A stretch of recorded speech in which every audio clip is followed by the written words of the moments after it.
Bang! Out of nowhere, a sharp, deafening sound hits your ear. Before your brain even processes what it is, your heart rate spikes, your breathing goes shallow, and your muscles are flooded with adrenaline. That instant physical surge is the fight or flight reflex. It is a biological alarm system hardwired into our neurochemistry over millions of years to keep us alive in highly hostile environments. But that ancient alarm system comes with a serious glitch. It guarantees speed by completely bypassing the analytical centers of the brain. You react fast, but you react blind, often driving yourself into much worse situations simply because you didn't stop to gather evidence. Navigating an unpredictable world actually requires us to do something completely unnatural. We have to learn how to consciously override the oldest hardware in our own heads. To see exactly how this works, we can look at a story from the Panchatantra, an ancient collection of Indian fables.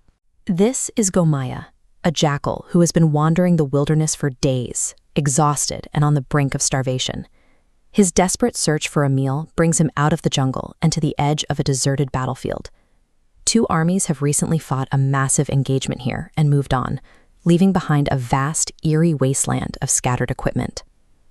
As Gomaya scours the dirt, a heavy, echoing boom rips across the silence. Instantly, his ancient alarm system kicks in, paralyzing his starving body with the urge to run.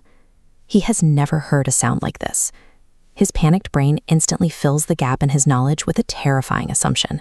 There is a massive, unseen predator out there, and if he stays in the open, he will be hunted down and killed. He is trapped in an impossible choice. If he flees back into the empty jungle, he's returning to the exact same hunger he was trying to escape. But if he stays, he's convinced this invisible threat will destroy him. Gomaya turns his back, muscles tense, completely prepared to sprint back to the jungle to starve. But then he physically stops himself. He drives a wedge between the stimulus and his reaction. This is the second thought, a deliberate, conscious pause forced onto an automatic biological reflex. In that tiny window of stillness, Gomaya sheds the mindset of prey. He engages his intellect to become a rational investigator. As we can see in this original Sanskrit manuscript of the Panchatantra at the top of the image, the ancient text codifies a strict logic here. It argues that fleeing from an unknown factor without gathering any real evidence is a guaranteed path to failure. By forcing a few seconds of calculation into the process, reason steps in and strips primal terror of its total control over the body. Gomaya turns back around. He forces his breathing to slow down and creeps carefully across the battlefield, tracking those echoing booms to a specific tree. The simple physical act of closing the distance to the source of the noise immediately begins to dismantle the panic in his mind. When he finally gets close enough to look, he finds absolutely nothing.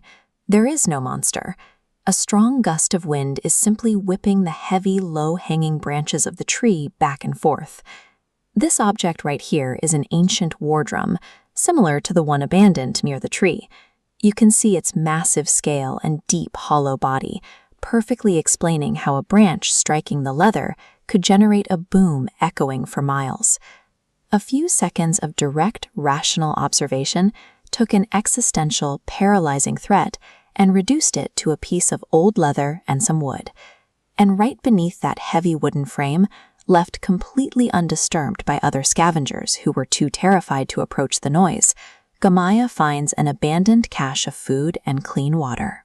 He eats his fill, knowing that his survival was secured entirely because he refused to let blind panic dictate where he was allowed to stand. The ancient authors distilled this entire sequence of events into a single, straightforward moral. Only the brave succeed in life. Gomaya's behavior shows a different path. He felt the terror, but he didn't let the noise dictate his next move. He survived because he prioritized curiosity over panic, choosing to verify the danger rather than assuming the worst. The monsters we build in our heads are usually just the wind hitting a drum, and the exact success we are starving for is right next to them, if we just take a second thought to look.